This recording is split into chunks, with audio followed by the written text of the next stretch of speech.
thought about it. Kavanagh grinned. Stupid question from an annoying American. I didn't say that, sir. You didn't look surprised when I recognized you. Then again, you're obviously a man of great self-control. How long have you worked for Oliver York? Martin saw no reason not to answer. I was 20 when Mr. York's grandparents hired me. You're what, a valet? A manservant? Agent Kavanagh, if you have a card with your contact information, I can give it to Mr. York. I don't, in fact. The American smiled. Long story. Martin doubted that. I should get cracking. Enjoy your stay and have a good flight tomorrow. Thanks. He made no move to go on his way. You met a few of my colleagues in November, Agents Yankowski, Sharpe and Donovan. Any contact with them since then? So, Agent Kavanagh knew about the November visit. We exchanged Christmas cards, Martin said, immediately regretting his sarcasm. Kavanagh laughed. A smart-ass under all that English formality, aren't you, Martin? He nodded at the pots. What color amaryllises? Both are blood red. Surprised I know an amaryllis bulb from a tulip bulb, aren't you? In fact, I don't. It says so on the little stick in the dirt. Chuckling to himself, the American resumed course down the lane, back toward the village, away from the church. Martin debated finding out whether Special Agent Kavanagh was booked at the village pub, which also let rooms. Best not, he said under his breath. Restless now and decidedly ill at ease, he set the pots on the low wall in front of the church.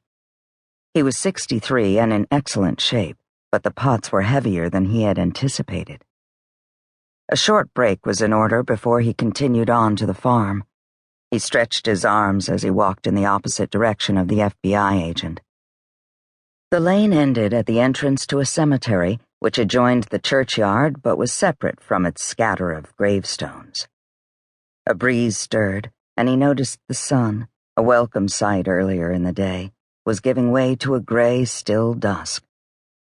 Martin watched a lone bird, he couldn't say what species it was, float above a barren field past the cemetery and disappear over the horizon, as if it wanted to get away from the dead. His imagination, of course. He veered off the paved walk, slowing his pace as he cut down a muddy footpath, past bare-branched trees and more graves. He had grown up in the village and had family buried here, but it wasn't their graves that drew him. He came to a far corner of the cemetery and paused at a low stone wall that bordered the field. He pulled off his cap and felt the breeze in his graying hair as he breathed in the cool air and tried not to let emotion overcome him. Finally, he leaned forward and touched the name carved on a cold gray stone. Priscilla Farley York. He shut his eyes, his fingertips on the letters. He could feel Priscilla's bony, aged hand as she clutched his wrist, and he could see the pain in her dying eyes. She had been frail then, a ghost of the woman who had put him to work. Yet undiminished were the will, the determination, and the faith that had seen her through more than any mother and grandmother should have had to bear. Look after Oliver, won't you, Martin? He's suffered so much. Promise me you'll look after him. Martin hadn't hesitated, although he had known, even then, it wouldn't be an easy promise to keep.